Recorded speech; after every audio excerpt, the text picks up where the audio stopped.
Ganon. Nasaktan. Nasa sauna pala, no? Oo. Mainit na ano. Kikill. Eto na nga. Meron mo kaming cheat sheets dito, AC. Ay, Very, oo. very, we know that you are very smart and witty. Kaya Yes. hihirapan din namin yung questions for you. Gaga lang. Handa ka na ba, AC? Yes po, ready. Madam Nikki. Madam Rans. Eto. O AC, dahil sa iyong wit and humor, marami kang na-entertain at napapasaya. Kailan mo na-discover na nakakatawa ka at benta yung sense of humor mo? Kasi sa Catholic school, talagang parang may kaboses din ako habang sinasagot ko siya. High school pa lang ako, bilang Catholic school, tapos ako yung nag-iisang bakla, ginawa nila akong designated clown. So parang ikaw talaga ang Oo. clown. Tapos ayun, ang dami kong mga kaibigang mga babae, tapos nag-iisa ako. Alam niyo yung naging clown talaga ako. Ikaw ang nagpapasaya talaga sa Oo, buong tapos minsan papababain nila ako sa faculty room ng mga teacher, tapos patawanin mo nga kami. Ano to, di susi ako? Ganon. Doon ko na-discover na, baka nakakatawa nga. Ikaw talaga yung class clown. Gusto ko yung designated clown. Yes, Nice to oo. this. Pero bago ka naging isang sikat na content creator, sino ba si AC Soriano? Nikki, ganito kasi. Akala mo, Ang showbiz. ang lalo. Iba kasi ako noon eh. Angel? Paano ba ako? Hindi, tahimik lang kasi akong bata talaga. Tahimik ka lang sa umpisa. Kahit di ba ako pilitin. Hindi, tahimik lang akong bata. So feeling ko dahil doon naglalaro yung imagination ko. Tapos kapag alam mo yung may tahimik kang kaibigan, tapos pag may binuga siya na parang, ay, may katotohanan rin. pero Oo. nakakatawa siya. Oo. Ganon. Yes. Di ba, kasi ganun ka rin ba nung college sa St. Benilde? Ikaw talaga yung very quiet lang. Ay, oo. Talagang kasi irregular ako pati, irreg student ako. Tapos, minsan, ang sasabihin nilang first impression nila sa akin, mukha kang mataray, pero mabait ka naman pala. Ay. Pero totoo yung na mataray. Sa loob-loob Pareho mo. tayo, ireg din ako. Sinasabi din sa'yo yun. Hindi naman. Ireg ako kasi, pero mas mahal yung school nila. Wala Oo, naman. mas Oo. Wala namang Uy, wala naman sa school. Ako ba? Ito Diba? na nga, sabi nga din, tinatanong nila, fanay ka din ba ng mga artista? Talagang Sobra. Idol mo talaga. As in, to the point na yung unang beses kong manood ng Showtime, nag-cutting ako nun. ay, Huwag niyo pong gagayahin yan sa mga bagets ha. Baka mamaya gayahin niyo. Oo. Pero nag-cutting ako nun. Nahuli naman ako and I faced the consequences. consequence. Meron ka agad ka pa. TikTok mo. Pero look at you now. Isa ka na sa mga host ng show. Pero di natin in-encourage. Yes, of course. Mamaya, ma-encourage sila. Wag na kayo mag-cut. Yes. Wag. Maawa kayo sa mga parents Totoo. nyo. Enjoyin nyo ang high school life. Masaya Correct. pumasok sa school. At ito na nga, sikat ang Your Daughter. Di ba? Your Daughter video mo. Nung bata ka pa lang, ramdam mo na rin ba na daughter ka? Oo. Kasi alam mo yung mga pinapabili ko, Powerpuff Girl, Ay. mga Sino ka dun sa tatlo? Oo. Blossom. Si Bago rebond yung hair niya. Di ba mahaba lang Ako na straight? buttercup ako Oo. Leader, di ba? Leader siya. Born to be a leader. Ako, Yes. lang ako, sideline. Sino ka sa Oo. tatlo? Si Buttercup ako. Si Buttercup. I feel that. Di ba?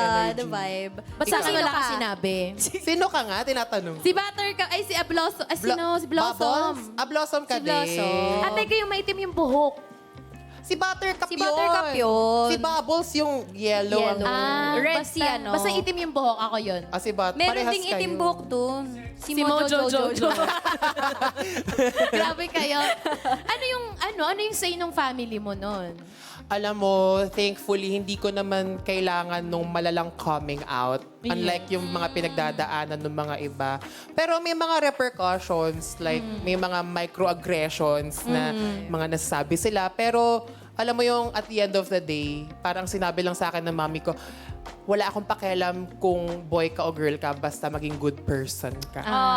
Shout out Nice to ka. mom. Grabe. Oo, magandang buhay pa. Magandang buhay.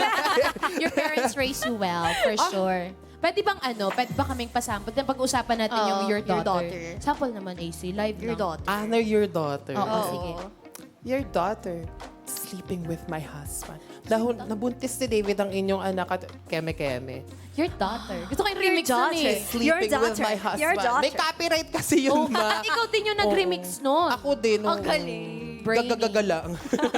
Ano na, pagtripan mo lang yun? Oo. Pandemic yun eh, no? Pandemic. days. Tapos mag-isa ako lagi noon. So Ang galing. parang, Iba talaga, pag mataba utak, no? Talagang umaano. Yes. Oo. Ako wala ko yung natupag ng pandemic, kumain lang. Kumain na. lahat naman tayo. Pero eto ha, patok na patok yung mga content mo sa YouTube and iba pang social media platforms. Kailan at paano ba nagsimula? Or kailan at paano ka nagsimula sa pagiging online personality? Yung official. Around 2011. As in, kasabayan ko pa yung mga sumalangit na Lloyd Cadena, ganyan. So, matagal na rin sobrang talaga. tagal na. Tapos, nag-start siya kasi nasa Japan na ako noon. Pinag-aaral ako ng nanay ko doon. Tapos, homesick ako, ganyan. So, ayun, pinaggagawa ko. Yun yung bali naging unang Nagvi-video. content mo. Oo, YouTube pa lang yung meron noon. Wala pang Yes. TikTok. wala pang TikTok. Wala pa nun Wala pang masyado. Facebook. Correct. Pero paano ka nag-iisip ng mga content? Meron ka bang mga inspiration?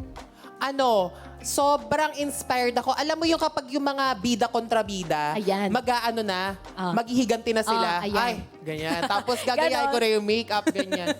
Ganyan. Tapos lagi naka-bobcat yung mga yan. Tapos, sino kayo? Ganon. Yung Gusto niyo ng pera? yung pag maghihigante na talaga, Oo. ganun, laging kailangan naka-bobcat eh. Kaya feeling ko maldi-maldita talaga yung image ko sa Lahat mga naman tao. nakabob ka. Ano yung mo? Usually pa when you're making contents, meron ka bang outline? Nag-script ka muna? Or bigla, spontaneous lang? Dati, wala talaga. Kasi parang naniniwala ako sa spontaneity. Pero ngayon na mas professional na yung ginagawa natin, ina-outline ko siya. Pero parang may room pa rin for stuff na biglang lalabas. Ma-adlibs Kasi na, doon no? yung comedy. Doon siya Actually, minsan, lalabas. pag hindi Yes. planado, mas nakakatawa. True. Pero curious ako kasi yung nag-live to eh, nung nakaraan, live concert, live stream. Planado mo yun talaga. Oo, planado ko Planado yun. Oo. Galing nun, May ah. logistics ng nalalaman.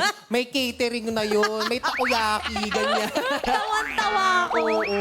Ay, naku. May pag-gown, At saka meron ka pa mga backup dancer. Very, Nanghiram pa ako ng mga gown sa mga drag queens. Gano'n mo katagal yun, Plinano? Mga 1 month din yun. 1 month din. Galing. Gagagaga moments. Eto na nga, ito talaga yung gusto ko itanong sa'yo. Sino pa yung mga artistang ini-impersonate mo? Tsaka stan ka ba talaga nila ever since? Ever since, oo, si Ate Jody. Ate Jody. Sila at, parang ang unang naaalala kong fanay talaga ako, yung era nila, Juday Claudine, tsaka Jolina. Sobra. As in, laking TV talaga ako. Kaya parang bata pa lang ako, sabi ko, either on cam or off cam. Ito yung gusto kong Industry gawin. na pasukin. Sino yung pinaka super idol mo talaga? Claudine Barreto. Claudine. Mama, Bakit si Claudine? Kasi di ba, mahal mo ba ako o kailangan? Di ba? Ang galing, magaling talaga siya umarte. The queen of star cinema Yes, talaga nung true. thousands. Iba yung na-imagine ko kay Claudine yung sa asap niya eh. Hindi yung performance. SPG show. Bagay siya dito. Mga kapamilya. Bawal sabihin. Pero after maging viral nung impersonation, tsaka yung mga rusicals. Tama ba yung pronounce? Rusicals. Rusicals. Sorry. Maganda lang. Kaya natatakot ako magbasa ng mga ganyan eh. Dapat pala hindi na ako nagbasa ng tanong. Nagbago sa takbo ng career mo? Siyempre, mas busy, no? Tsaka siyempre, yung taste ko umaakyat na. Yeah. Yung mga 800, mababa na sa akin. Sana makatikim. Siyempre, material, di ba? Yes. Monetary, parang Yes. mas safe. Pero, siguro ngayon, ang saya lang na para nakakadaupang palad ko ng mga idol ko, ganyan. Nakakagano na, hi, Kim Chu! Ganyan. Tsaka ever since, Tropa. Binabeso-beso mo lang yung Kim Chu, binoboto ko lang natin sa PBB yun. Diba? Correct. Gaganunin ko. Diba? At saka ever since gusto talaga ni AC maging host. Ever since. And now, look Super at you. bagay talaga. Ay, grabe. Hello, Philippines and hello world. Ganun. Alam mo, feeling ko one day magiging hindi ka lang basta host, magiging award-winning host ka din. Yes. Wala! Uy, Libre mo ako pag nagka-award Sige, ka. May. Oo, ako din, Manifesting. Manifesting and manifesting. Manifest. Yes, words are powerful. At ito na nga, ikaw ay isang social media personality at sa mga content mo na ginagawa, anong masasabi mo sa mga netizens na syempre sumusuporta sa'yo, talagang ano sila, all out? Ay, mga kapamilya, maraming salamat. Hindi, thank you. Hindi kasi ako ganun sa sa mga nanonood sa akin. Talagang dog show ka talaga. Dog show no? Yun lang, yung oo. na-appreciate nila, no? All the Thank you, time. thank you. Minsan kasi binabastos din nila ako talaga online. Basta ngayon, binabalik mo lang sila yung din. gumagawa ng mga meme, ganyan. Babuyan lang. Thank you na rin. At least dito nakapag-thank you ka, di ba? Oo. Meron yan si AC sa Facebook, yung private group. AC's Multiverse of Madness. Hala, sasali ako doon. Promise. Yung mga nandun dinodog show si AC. Ang dami kong kamuka. Riza May. Ganyan. Eto na nga, speaking sa ganun tanong, ano namang say mo sa mga tumataas yung kilay sa'yo, mga hindi bet yung contents mo?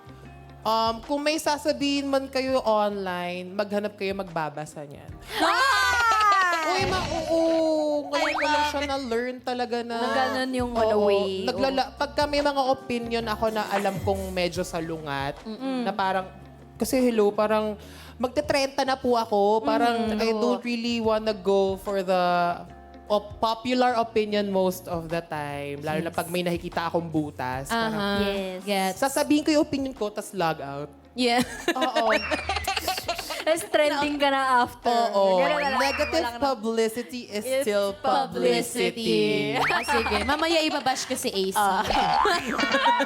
Pero bakit bakit mo ginustong pasukin yung mundo ng showbiz?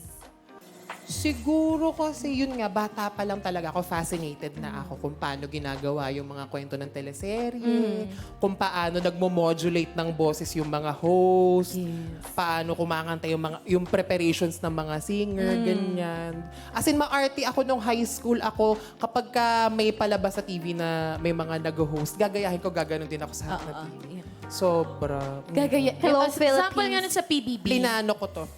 Mga kapamilya, ang mga nominado sa lugong ito ay 5. Gana. Diba? Pero Flores, baka nanonood ka na. Uy, malay mo, di ba ikaw yung maging sunod na host ng PBB? Oh, Yes. why not? Grabe. Oh my God, diba? let's manifest. Childhood lang dati yun, di ba? Let's manifest Eto na that. nga, kung bibigyan ka ng pagkakataon na bumida sa pelikula o teleserye, o di ba, bongga? Anong role ang gusto mong gampanan? Siguro kasi sawa na ako yung sa mga best friend ng bida. Gusto ko, yung unang role ko, kasama ko si Ma'am Charo. Ganun Parang si kataas. Oo, ayun gusto si Rans Trivoli. Nakakaba yun, uy. Manginginig Diba ka nga? talaga. Oo. Pero something, ayoko kasing i-treat yung acting as something na racket. Gusto ko siyang pag-aralan muna. Kasi art siya Oo, talaga. art siya. Parang doon ako fascinated sa art of acting. Kasi parang maging itong tao ka. Tapos yung Mag-iba kailangan mo ka. siyang I-invite ibanlaw talaga. pagtapos. Yes. So, Sobrang gusto mo yung fascinated nag-iiba-iba ako ng character, pwede kang maging, Yes, ano, ati, ganyan.